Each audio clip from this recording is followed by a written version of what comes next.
Vamos a empezar a hablar de la historia de San Patricio con un salud de esta Guinness. Y hablemos de San Patricio. ¿Quién es San Patricio? ¿Por qué se celebra el Día de San Patricio como la fiesta nacional de Irlanda? Toda esta historia comienza, como casi todas las cosas buenas, interesantes y que valen la pena en este mundo, con la antigua Roma. La antigua Roma tenía sus límites de su imperio, los tenía al norte con Britania. Britania era lo más lejos a lo que llegaba el imperio romano, y justamente ni siquiera llegaba a todo Britania.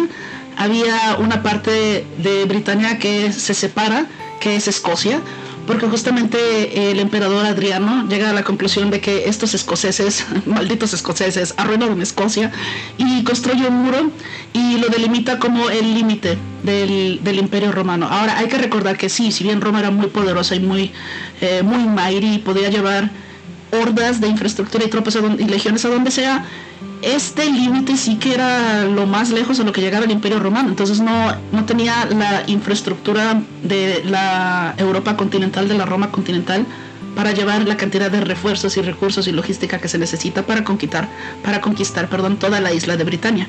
Entonces delimitan a Escocia como el límite del imperio romano con el llamado muro de Adriano, que todavía existe. Todavía puedes visitar las ruinas de este muro del emperador Adriano, que dicen, de aquí para adelante, ni para qué le sigues.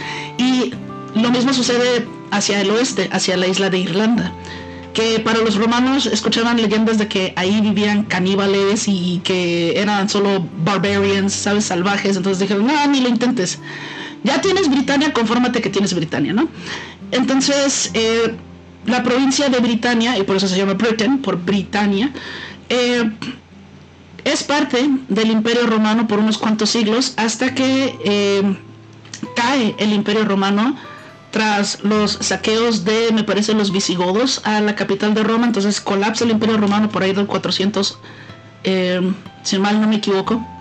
También, si me estoy equivocando con alguna fecha, búsquenlo en Google y ya, no me digan de que no sabes nada de historia porque te equivocaste de exactamente qué año cayó el imperio romano. Búsquenlo en Google y aparece. O sea, lo importante es entender cuáles fueron las fuerzas que llevaron a que esto sucediera, ¿no? Entonces cae el imperio romano y con ello cae todo tipo de suministros, todo tipo de apoyo, todo tipo de refuerzos que podría conseguir la población romana de la isla de Britania. Básicamente se quedan como stranded en la isla, se quedan cortados de toda la infraestructura del imperio, y eso lleva como problema que ya no tienen las maneras y los recursos de defenderse de las invasiones de anglos y de sajones y de jutos, no sé cómo se traduce Jutes en español, pero son las tribus bárbaras que vivían en lo que ahora es Dinamarca. Entonces lo que es el actual territorio de Dinamarca, de ahí salen los anglos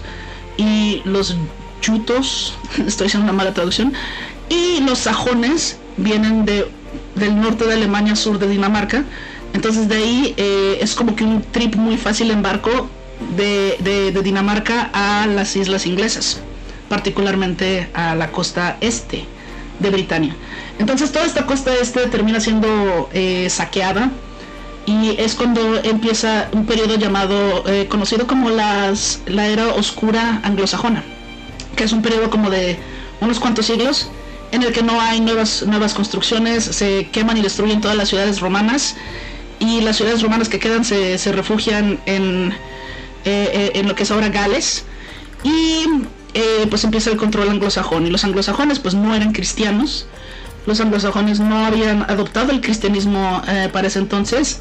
Britania, bajo el edicto del emperador Constantino, ya había adoptado el cristianismo, porque el cristianismo ya se había adoptado como la religión oficial del imperio romano, pero estos nuevos bárbaros pues no eran cristianos, ¿no? Entonces bueno, está esta isla abandonada a su suerte, que tiene cristianos que están luchando por su vida, por no morir, por los numerosos saqueos y batallas y actos de pirataje, piracy, no sé cómo se diga en español, que hacían estas tribus bárbaras de Escandinavia.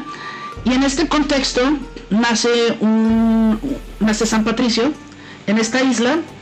Y para esta situación, lo que sucede es que San Patricio pues quiere ser sacerdote, ¿no? Él todavía es de ciudadanía, bueno, de ascendencia romana, entonces todavía tiene como que la tradición romana en sí. San Patricio no es alguien que haya aparecido de las tribus bárbaras o alguien que siquiera haya nacido en Irlanda. De hecho, San Patricio nació en Britania, y San Patricio nace en Britania, va a Europa para convertirse en padre. En algún punto antes de eso,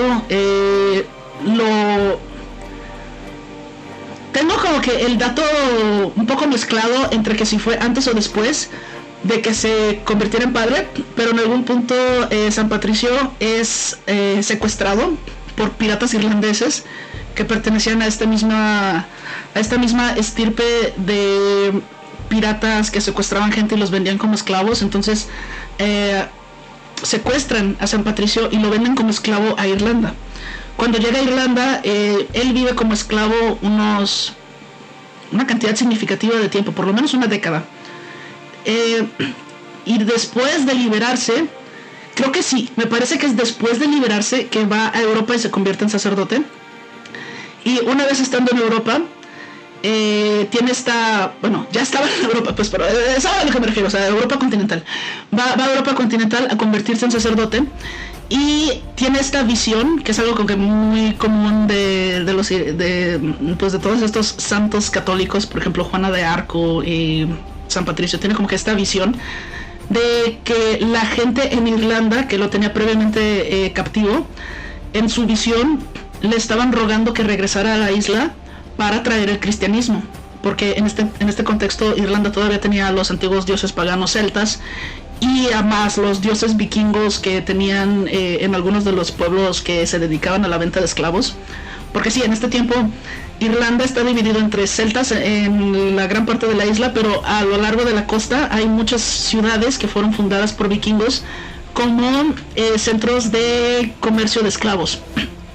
Entonces tiene esta visión de que los paganos de Irlanda le ruegan de que por favor regresa a Irlanda y tráenos el cristianismo. Entonces lo hace como que su misión de vida, volver a Irlanda y evangelizar y empezar a traer el cristianismo a la isla.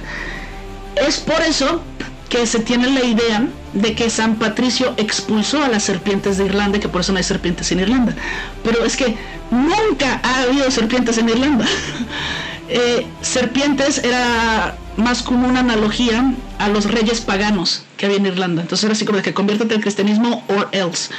Y San Patricio trae el cristianismo a Irlanda y usa este concepto del shamrock, el trébol de 3 hojas irlandés, para explicar el contexto, el concepto de la Santísima Trinidad, el concepto cristiano de que saben de que Padre, Hijo y Espíritu Santo.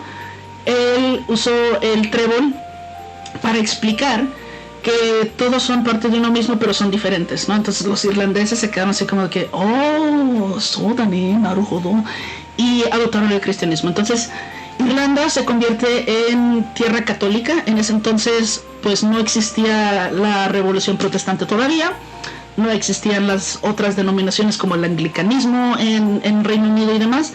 Entonces Irlanda adopta el cristianismo católico, que como sabemos el catolicismo tiene su sede en Roma. Entonces aceptan la autoridad del Papa, y es en ese momento en el que Irlanda se llena de monasterios, se empieza a llenar de monasterios, se empieza a llenar de escribas, se llena de académicos y scholars, y es en este momento que ocurre algo así como una especie de era dorada de Irlanda, en el que, si bien, por ejemplo, en Britania tenemos la edad oscura anglosajona por unos buenos siglos, y en Europa continental no había escribas, no había pues académicos como tal, más que unos cuantos y contados con los dedos en las mejores ciudades de Europa, en las grandes cortes de Europa. Mientras que Irlanda estaba lleno de escribas, estaba lleno de monasterios, tenía una de las tasas de educación más altas de Irlanda. Si tú querías aprender cualquier cosa durante la Edad Media, lo mejor era ir a Irlanda, porque solo ahí todavía se mantenía una tradición de conocimiento y de educación, y pues de una tradición monástica. ¿Qué sucede? Sucede que en algún punto... dicen, ya tómale pues, tomémosle pues. Salud.